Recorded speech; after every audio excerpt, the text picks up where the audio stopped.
اللہ الرحمن الرحیم۔ السلام علیکم، ویلکم ٹو ایسے ٹیچنگ زون۔ میرے چینل میں آپ کا استقبال ہے۔ آج کی ہماری یہ ویڈیو اردو بال بھارتی کتاب کی 8ویں جماعت کی کتاب ہے، اس کا کریں گے آج ہم نظم نمبر 5 ماہ۔ تو ہم نظم والے حصے پر چل رہے ہیں، آج 5ویں نظم ہے ہماری۔ تو اس کے شاعر جو ہیں اختر اورینوی۔ تو نظم سے متعلق ہم پہلی بات کریں گے، دنیا کے تمام رشتوں میں سب سے محترم رشتہ ماں کا ہوتا ہے۔ اللہ کے رسول صلی اللہ علیہ وسلم نے فرمایا کہ ماں کے قدموں تلے جنت ہے، یعنی جو انسان ماں کی خدمت کرے وہ جنت کا حقدار ہے۔ ماں کو بھی اپنی اولاد سے بے انتہا محبت ہوتی ہے، وہ ہر لمحہ اپنی اولاد کا خیال رکھتی ہے، اپنے آرام و سکون کا متعلق خیال نہیں رکھتی، بلکہ اپنی اولاد کی بہتر تعلیم و تربیت کے لیے ہمیشہ کوشاں رہتی ہے۔ اسی لیے کہا جاتا ہے کہ ماں کی گود بچے کا پہلا مدرسہ ہوتا ہے۔ ذیل کی نظم میں شاعر نے ماں کی محبت کے مختلف پہلوؤں کو اجاگر کیا ہے۔ اب جان پہچان ہے شاعر کا تعارف۔ اختر اورینوی بہار کے قصبے اورینا میں 19 اگست 1910 کو پیدا ہوئے۔ اختر کو ان کے والد نے ڈاکٹر بننے کے لیے میڈیکل کالج میں داخلہ دلوایا، لیکن اچانک بیماری کی وجہ سے ان کا تعلیمی سلسلہ ٹوٹ گیا۔ بعد میں انہوں نے ایم اے کیا اور پٹنہ یونیورسٹی میں لیکچرر ہو گئے۔ اختر اورینوی نے تنقید، افسانہ نگاری، ناول نگاری، ڈرامہ نویسی اور شاعری کے میدانوں میں کامیاب طبع آزمائی کی۔ انہوں نے تقریباً 2 درجن کتابیں تصنیف کیں۔ انجمن آرزو شاعری، منظر و پس منظر افسانے، حسرت تعمیر ناول، قدر و نظر تنقید وغیرہ ان کی تصنیفات ہیں۔ 31 مارچ سن 1977 کو وہ اپنے خالق سے جا ملے۔ یہ نظم انجمن آرزو سے لی گئی ہے۔ تو ان کے جواب سارے نظم ہیں، تو یہ نظم انجمن آرزو سے، جس کا ٹاپک ہے نا ماں۔ تو میں ایک ایک شعر آپ کو پڑھ کر اس کو سمجھا دوں گی۔ اے کہ تیری گود میں پلتی ہے جانے ناتوا، اس کا غم کھانا ہے تیرے واسطے آرام میں جا۔ تو اس والے شعر میں شاعر کہہ رہا ہے کہ تیری گود میں، یعنی ماں کی گود میں جانے ناتوا، جس کا مطلب کمزور بچہ ہوتا ہے نا، چھوٹا سا بچہ جس میں کوئی جان مطلب توانائی نہیں ہوتی، مطلب طاقت نہیں ہوتی، ناتوا ہوتا ہے، بالکل کمزور سا بچہ ہو، تیری گود میں پلتا ہے، اور اس کی ہر چیز، اس کی مطلب ساری پریشانی کو تو اپنے لیے جو ہے جان کا وہ آرام سمجھتی ہے، تو کہ وہ تیرے لیے آرام ہے۔ کس قدر بچے کی خاطر سختیاں سہتی ہے تو، سختیوں کے جھیلنے پر بھی مگن رہتی ہے تو۔ تو اس والے شعر میں شاعر کہہ رہا ہے کہ تو اپنی اولاد کے لیے طرح طرح کی سختیاں سہتی ہے، مگر تو اف نہیں کہتی، اور اس کو تو اپنے لیے جو ہے راحت سمجھتی ہے۔ جہاں چھڑکتی ہے تو اپنے لال پر صبح و مسا، آج تو آنے نہیں دیتی کبھی اس پر ذرا۔ یعنی اس والے شعر میں شاعر کہہ رہے ہیں کہ اپنے لال، یعنی اپنا جو بچہ ہے تیرا لال، یعنی قیمتی پتھر کی طرح، مطلب قیمتی جو بچہ ہے اس پہ صبح و مسا، یعنی صبح شان اس پہ تو جہاں چھڑکتی ہے اور کوئی بھی آنچ نہیں آنے دی، مطلب ذرا سی بھی تکلیف اس پر آنے نہیں دیتی۔ تو ہے آب زندگی کا چشمہ اس کے واسطے، تیرا سایہ ہے ہما کا سایہ اس کے واسطے۔ ہما کا سایہ اس کے واسطے، یعنی اس والے شعر میں شاعر کہہ رہے ہیں کہ آب زندگی تو اس کے لیے ایک زندگی کے آب زندگی کی طرح ہے، یعنی زندگی کا پانی کا چشمہ ہے، تو اس پانی کی طرح ہے، اور تیرا سایہ جو ایک پرندہ ہما اس کی طرح ہے، تیرا سایہ اس کے لیے، یعنی ہما کا سایہ ہونے سے مراد ہے کہ بہت خوش نصیبی کی بات ہوتی ہے کہ ہما جو ہے خیالی پرندہ ہے، اگر اس کا سایہ ہوتا ہے تو ایسا مانا جاتا ہے کہ بہت خوش قسمت ہے وہ انسان۔ دور ہو جاتا ہے تجھ سے جب تیرا نور نظر، ہجر میں بچے کے جلتے ہیں تیرے قلب و جگر، یعنی ذرا سی بھی دور ہو جاتا ہے تیری نظروں سے وہ، تیری تھوڑی دیر کے لیے بھی تیری جو ہے یعنی جدائی اس سے برداشت نہیں ہوتی تجھ سے اس کی، اور اس کے مطلب جدا ہونے پر تیرے قلب و جگر میں جو ہے تیرے قلب و جگر جو ہے سلگنے لگتے ہیں. نور نظر کا مطلب آنکھوں کی روشنی لیتی ہے 100 جان سے اس کی بلائیں بار بار، دم بدم دیتی ہے تو اس کو دعائیں 100,000. دم بدم یعنی مسلسل، یعنی بار بار اس کی بلائیں لیتی ہیں تو، ہے نا، بار بار بچے کی بلائیں لیتی ہے، اپنی محبت کا وہ اظہار کرتی ہے. دم بدم یعنی بار بار اس کی کامیابی کے لیے تو دعائیں کرتی ہے نا. بچے کی کامیاب ہونے کے لیے ہر ماں باپ جو ہے دعائیں کرتے ہیں نا. تیری ایک نظر محبت دشمن رنج و علم، اے بہار خزاں جنت تیرے زیر قدم. تو دشمن رنج و علم یعنی دکھ درد دور کرنے والی، یعنی تیری ایک محبت کی نظر بھی جو ہے اس کو سارے دکھ درد جو ہے دور کر دیتے ہیں. اور بہار بے خزاں یعنی ایسی بہار جسے کوئی خزاں نہیں، مراد ماں یعنی ایسی بہار ہے جس کے مطلب وہ کبھی سوکھتا نہیں، یعنی اس کی محبت ہمیشہ برقرار رہتی.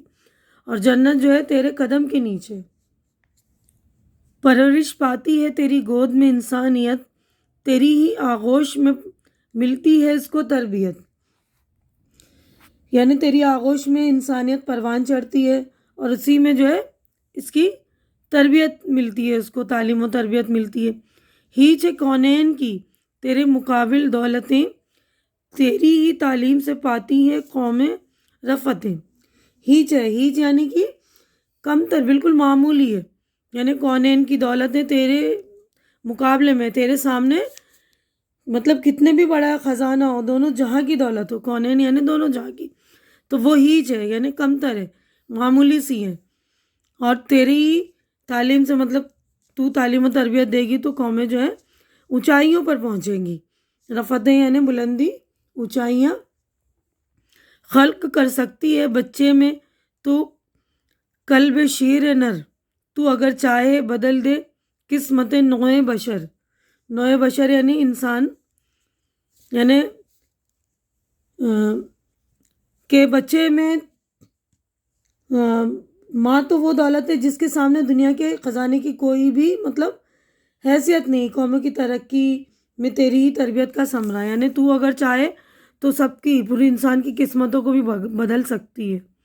تو ماں کے اوپر نظم ہے ہماری، یہ نظم جو ہے یہیں پر ہو گئی ہے مکمل. تو یہ قلب شعر کا مطلب ہوتا ہے بہادری. مطلب بچے میں تو اگر خلق کر سکتی بچے میں بہادری، تو چاہے تو قسمت بدل سکتی ہے انسانوں کی، ہے نا.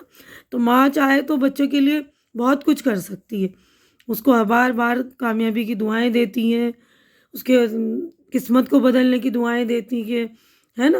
تو ہمارا پیج نمبر 74 ہو گیا ہے کمپلیٹ. آگے بڑھتے ہیں ہم. تو نظم کا خلاصہ ہے، شاعر کہتا ہے کہ ماں کمزور ننھے بچے کی پرورش کرتی ہے، اس کے لیے دکھ اٹھاتی ہے. بچے کے لیے دکھ اٹھانے میں بھی اسے راحت کا احساس ہوتا ہے. وہ ہر حال میں بچے کی دیکھ بھال میں مگن رہتی ہے، اس پر جان چھڑکتی رہتی ہے. وہ خود تکلیف اٹھاتی ہے مگر بچے کو کوئی تکلیف نہیں ہونے دیتی. ماں بچے کے لیے آب حیات کا چشمہ ہے. ماں کا سایہ اس کے لیے گویا ہما کا سایہ جو بچے کی تقدیر بدل دیتا ہے. وہ تھوڑی دیر کے لیے بھی بچے کی جدائی برداشت نہیں کر سکتی، بار بار بلائیں لے کر اپنی محبت کا اظہار کرتی ہے، بار بار اس کی کامیابی کے لیے دعائیں کرتی ہے. ماں کی محبت کی نظر بچے کی تمام دکھ درد دور کر دیتی ہے. ماں کی خدمت کا صلہ جنت ہے. جنت وہ باغ ہے جس کی نعمتیں کبھی ختم نہ ہوں گی. ماں کی گود بچے کا پہلا مدرسہ ہے. بچے کو انسانیت کا پہلا سبق ماں کی گود میں ملتا ہے. ماں کی تربیت انسان کو بلند درجوں تک پہنچاتی ہے. ماں وہ دولت ہے جس کے سامنے دنیا بھر کی دولت ہیچ ہے، یعنی معمولی ہے. وہی بچے کو حوصلہ مند بناتی ہے. قوموں کی ترقی ماں کی تربیت کا ثمرہ ہوتی ہے. ثمرہ یعنی پھل. جب یہ معنی و اشارت یعنی ہمارے جو الفاظ معنی، یہ الفاظ اس کے میننگ میں پڑھ رہی ہوں، آپ لوگ سن لیجیے، اچھی طرح سے یاد کر لیں گے. جانے ناتواں مراد کمزور بچہ.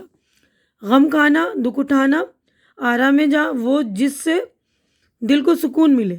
صبح و مساء، صبح اور شام. آنچ آنا، نقصان ہونا، چوٹ لگنا. آب زندگی کا چشمہ مراد جس سے بچے کو زندگی ملتی ہے. ہما ایک خیالی پرندہ ہے. ہما کا سایہ ہونا مطلب کہ مراد خوش نصیبی. نور نظر آنکھوں کی روشنی مراد بیٹا یا بیٹی. دم بدم مسلسل لگاتار. دشمن رنج و علم دکھ درد دور کرنے والا. بہار بے خزاں ایسی بات جسے خزاں نہیں مراد ماں. ہیچ کمتر معمولی. کونین دونوں جہاں دنیا اور آخرت. قلب شیر نر شیر جیسا دل مراد بہادری. نوع بشر مراد انسان. اب مشقی سرگرمیاں یہاں دیکھیے ہماری ایکسرسائز ہو گئی شروع. سرگرمیاں مکمل کیجیے. جان پہچان کی مدد سے ذیل کا شبکی خاکہ مکمل کیجیے. یعنی ہمارے جو شاعر اختر اورینوی ان کے بارے میں ہمیں بتانا ہے، ان کا خاکہ مکمل کرنا ہے. جو ہم نے تعارف پڑھا ہے نا، پیدائش، مقام، یہ سب، ملازمت، وفات وغیرہ، تو یہ دیکھ لیجیے. تو دیکھیے شاعر کا نام ہے اختر اورینوی. پیدائش جو ہے 19 اگست 1910. مقام اورینا بہار. ملازمت پٹنہ یونیورسٹی. وفات 31 مارچ 1977. اب تنقید اور افسانہ نگاری یعنی طباز میں انہوں نے کس کس میں کی؟ تنقید اور افسانہ نگاری میں کی، ناول نگاری، ڈرامہ نویسی. اور ان کی کتابیں جو ہے دیکھیے شاعری اور افسانے والی کتاب، شاعری کی کتاب ہے انجمن آرزو. منظر و پش منظر، ناول حسرت تعمیر، تنقید، قدر و نظر. تو پوری اچھی طرح سے یہ پورا جو ہے آپ کا شبکی خاکہ وہ دیکھ لیں گے اچھی طرح سے اور کمپلیٹ کر لیں گے آپ لوگ، ہے نا. اب آگے بڑھتے ہیں ہم لوگ نیکسٹ. تو دیکھیے نیکسٹ ہے ہمارا ایک جملے میں جواب لکھیے. پہلا سوال ہے ماں کے لیے آرام جہاں کیا ہے؟ تو جواب دیکھ لیجیے. جواب بچے کے لیے دکھ اٹھانا ماں کے لیے آرام جہاں ہے. دوسرا سوال ماں کس کے لیے سختیاں برداشت کرتی ہے؟ جواب دیکھیے. دوسرا ہے دیکھیے ماں بچے کے لیے سختیاں برداشت کرتی ہے. تیسرا سوال دیکھیں گے ماں کے سائے کو کس کے سائے سے تشبیہ دی گئی ہے؟ تو جواب دیکھیے ماں کے سائے کو ہما کے سائے سے تشبیہ دی گئی ہے. تو اگلا سوال چوتھا سوال ہے قوموں کو رفتیں کہاں ملتی ہیں؟ جواب دیکھیے قوموں کو رفتیں ماں کی تعلیم سے ملتی ہیں. اگلا سوال دیکھیں گے سوال نمبر 5 ماں کے آگے شاعر نے کس چیز کو ہیچ قرار دیا ہے؟ جواب دیکھیے. تو جواب ہے ماں کے آگے شاعر نے کونین کی دولتوں کو ہیچ قرار دیا ہے. اگلا سوال دیکھیں گے سوال نمبر 6 بچے کے دور ہونے پر ماں کا کیا حال ہوتا ہے؟ جواب دیکھیے بچے کے دور ہونے پر ماں کے قلب و جگر جلتے ہیں. ساتواں سوال ہے نظم میں شاعر نے ماں کو کن لفظوں سے مخاطب کیا ہے؟ جواب ہے نظم میں شاعر نے ماں کو بہار بے خزاں سے مخاطب کیا ہے. اگلا سوال ہے سوال نمبر 8 بچے کو تربیت کہاں ملتی ہے؟ جواب دیکھیے بچے کو تربیت ماں کی آغوش میں ملتی ہے. آغوش یعنی گود. ماں کو بچے کی تربیت جو ہے ماں کی گود میں ملتی ہے. ہم دیکھیے نیکسٹ ہمارا مختصر جواب لکھیے. تو پہلا سوال ہے شاعر نے ماں کو ہما کا سایہ کیوں کہا ہے؟ تو جواب دیکھیے ہما ایک خیالی پرندہ کہا جاتا ہے کہ جس شخص پر ہما کا سایہ ہوتا ہے وہ خوش قسمت ہوتا ہے. ماں اپنے بچے پر کوئی مصیبت آنے نہیں دیتی، بچے کو ہر دکھ، درد اور تکلیف سے محفوظ رکھتی ہے. یہ بچے کی خوش قسمتی ہے، اس لیے شاعر نے ماں کو ہما کا سایہ کہا ہے.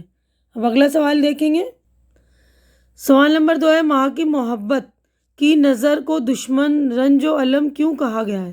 جواب دیکھیے ماں کی محبت کی نظر اولاد کے رنج و تردد کو دور کر دیتی ہے. اولاد کتنی ہی رنج و علم میں کیوں نہ مبتلا ہو، ماں کی محبت بھری نظر اس کے تمام رنج و علم کو آنن فانن میں دور کر دیتی ہے. اسی لیے ماں کی محبت کی نظر کو دشمن رنج و علم کہا گیا ہے. اگلا سوال دیکھیں گے سوال نمبر 3 ہے تو اگر چاہے بدل دے قسمت نوع بشر. اس مصرع کی روشنی میں ماں کی تربیت کیوں ضروری ہے؟ جواب دیکھیے اولاد کے لیے ماں کی تربیت کسی نعمت سے کم نہیں. ماں اگر بچے کی اچھی طرح تربیت کرے تو بچہ بہت ترقی کرتا ہے. ماں بچے کو اپنی تربیت کے ذریعے حوصلہ مند بناتی ہے اور اسے آگے بڑھنے کی راہ دکھاتی ہے۔ اس لیے ماں کی تربیت انسان کی قسمت بدل سکتی ہے۔ اب اگلا سوال ہے ہمارا، ذیل کا خاکہ مکمل کیجیے۔ بچے کے لیے ماں کی قربانیاں، تو یہ بتانا ہے بچے کے لیے ماں کی قربانیاں کیا کیا ہیں، یہ دیکھ لیجیے جواب۔ تو دیکھیے بچے کے لیے ماں کی قربانیاں: غم کھانا، سختیاں سہنا، نیند قربان کرنا، جان چھڑکنا۔ ٹھیک ہے نا، تو دھیان سے آپ لوگ لکھ لیں گے۔ تو دیکھیے نیکسٹ سوال ہے ہمارا، نظم میں ایک پرندے کا ذکر آیا ہے، اس پرندے کا نام لکھیے۔ تو اس پرندے کا نام ہے ہما۔ اگلا سوال ہے، نظم سے زیر اضافت والی ترکیبیں لکھیے۔ تو جواب دیکھیے۔ تو دیکھیے زیر اضافت والی ترکیبیں: نمبر 1 جان ناتواں، نمبر 2 جس میں زیر لگتا ہے نا تو اس کو بولتے ہیں زیر اضافت والی ترکیب، آب زندگی، نمبر 3 نور نظر، نمبر 4 نظر محبت، نمبر 5 دشمن رنج و علم، نمبر 6 بہار بے خزاں، نمبر 7 ہے زیر قدم، نمبر 8 ہے قلب شیر نر، اس کے بعد ہے قسمت نوع بشر۔ تو اچھی طرح سے آپ لوگ دیکھ کے لکھ لیں گے۔ نیکسٹ ہے، تو دیکھیے اگلا سوال ہے، ماں کے قدموں کے نیچے جنت، اس عنوان پر 10 سطریں لکھیے۔ تو 10 سطریں آپ کو لکھنا ہے، 10 لائنیں اس پر لکھ لیجئے گا۔ یہ مضمون کی طرح ہے، اس کا میں الگ سی ویڈیو بنا دوں گی، آپ لوگ کمنٹ کر کے مجھے بتا دیں گے اگر آپ کو اس عنوان پر مضمون چاہیے، 10 لائنیں چاہیے تو۔ اب نیکسٹ سوال ہم لکھتے ہیں، کیونکہ اگر میں اسی میں ویڈیو بناؤں گی تو بہت ہی زیادہ لمبی ویڈیو ہو جائے گی ہماری۔ درج ذیل شعر کی روشنی میں ماں کی تکلیفوں کے بارے میں لکھیے۔ تو یہ ماں کی تکلیفوں کے بارے میں لکھنا، یہ دیکھیے شعر ہے، کس قدر بچے کی خاطر سختیاں سہتی ہے تو، سختیوں کے جھیلنے پر بھی مگن رہتی ہے تو۔ جواب دیکھ لیجئے۔ تو جواب دیکھیے، بچے کی خاطر ماں ہزارہ سختیاں سہتی ہے، اس کے باوجود اس کی پیشانی پر شکن نہیں آتی۔ بچہ روتا ہے تو ماں بے چین ہو جاتی ہے، اسے چپ کرانے کے لیے طرح طرح کے جتن کرتی ہے، ڈاکٹر حکیم کے یہاں گھنٹوں انتظار کر کے اپنے بیمار بچے کو دکھاتی ہے، دوا لاتی ہے، پلاتی ہے۔ بچے کے اچھا ہونے تک وہ پریشان رہتی ہے۔ بچہ بستر پر پیشاب نہ کر دے اس لیے وہ اس کے لیے ایک چھوٹا بستر بناتی ہے، مگر بچہ ماں سے قریب رہنے کے لیے اپنی جگہ سے ہٹ کر بھی اکثر پیشاب کر دیتا ہے۔ ایسے میں ماں خود گیلی جگہ پر سو جاتی ہے مگر اپنے نور نظر کو خشک جگہ پر سلاتی ہے۔ بچہ ذرا بڑا ہوا تو شرارتیں کرنے لگتا ہے، اس کے ہاتھوں نقصان بھی ہوتے رہتے ہیں۔ ماں نقصانات کی بھنک اس کے والد یا گھر کے دوسرے افراد کو لگنے نہیں دیتی، خود جھڑکیاں کھاتی ہیں مگر قدم قدم پر بچے کا دفاع کرتی ہیں۔ ان سختیوں کو سہ کر اس کے قلب کو سکون ملتا ہے، اپنے بچے کے لیے سختیاں جھیل کر اسے خوشی کا احساس ہوتا ہے۔ تو اچھی طرح سے آپ لوگ پورا جواب لکھ لیں گے۔ اب آگے بڑھتے ہیں ہم۔ دیکھیے یہاں پر ہے تلاش و جستجو، تو یہ قواعد کا مطلب کام ہے ہمارا، نظم سے محاورے تلاش کر کے لکھیے۔ تو محاورے دیکھ لیجیے آپ۔ تو دیکھیے پہلا ہے غم کھانا، جان چھڑکنا، آنچ آنا، بلائے لینا، ہما کا سایہ ہونا۔ اب نیکسٹ، تو اگلا ہمارا نظم سے درج ذیل الفاظ کی ضدیں تلاش کر کے لکھے۔ ضدیں یعنی اپوزٹ ورڈ ہے نا، تو دیکھیے نفرت، محبت، بہادر، ناتواں، یہ آپ کی اسی نظم میں ہے ناتواں، جہنم، جنت، نزدیک، دور۔ اب عکس برعکس نظم سے صنعت تضاد کا شعر تلاش کر کے لکھیے، یعنی ایسا شعر جس میں تضاد اور ضدیں ہوں آپس میں۔ تو دیکھیے یہ جواب ہے، جہاں چھڑکتی ہے تو اپنے لال پر صبح و مسا، صبح اور شام ہے نا آپس میں ضدیں ایک دوسرے کی اپوزٹ، آج تو آنے نہیں دیتی کبھی اس پر ذرا۔ اب اگلا سوال ہے ہمارا، نظم سے ہم معنی الفاظ کی جوڑیاں تلاش کر کے لکھیے۔ تو جواب دیکھیے۔ تو دیکھیے رنج، علم دونوں کے معنی سیم ہے، گود، آغوش۔ ٹھیک ہے، اب آگے بڑھتے ہیں نیکسٹ۔ تو ہمارا جو اگلا زور قلم درج ذیل شعر کی مدد سے ماں کے انداز تربیت پر مضمون لکھیے۔ تو یہ مضمون ہے، ٹاپک آپ کا ماں کے انداز تربیت پر ہے نا، تو یہ شعر ہے، پرورش پاتی ہے تیری گود میں انسانیت، تیری ہی آغوش میں ملتی ہے اس کو تربیت۔ تو یہ پورا مضمون آپ کو لکھنا ہے، تو یہ آپ لوگ مجھے بتا دیں گے، میں الگ سے اس کی ویڈیو بنا دوں گی مضمون کی، اب کمنٹ کر کے مجھے بتا دیجیے گا۔ تو یہیں پر ہمارا جو ہے پوری نظم ہو گئی ہے کمپلیٹ. امید کرتی ہوں کہ آپ لوگوں کو میری یہ نظم اچھی لگ رہی ہے تو اسے لائک کیجئے، زیادہ سے زیادہ شیئر کیجئے تاکہ جو ضرورت مند بچے ہیں ان کی بھی ضرورت پوری ہو سکے، ان کی ساری جو پرابلمس ہے سالو ہو جائے. اور میرے چینل کو سبسکرائب کر کے آپ لوگ میری حوصلہ افزائی کیجئے. ہماری اگلی ملاقات انشاءاللہ اگلی ویڈیو میں ہوگی. تب تک کے لیے آپ لوگ اپنا خیال رکھیے، مجھے دعاؤں میں یاد رکھیے. اللہ حافظ.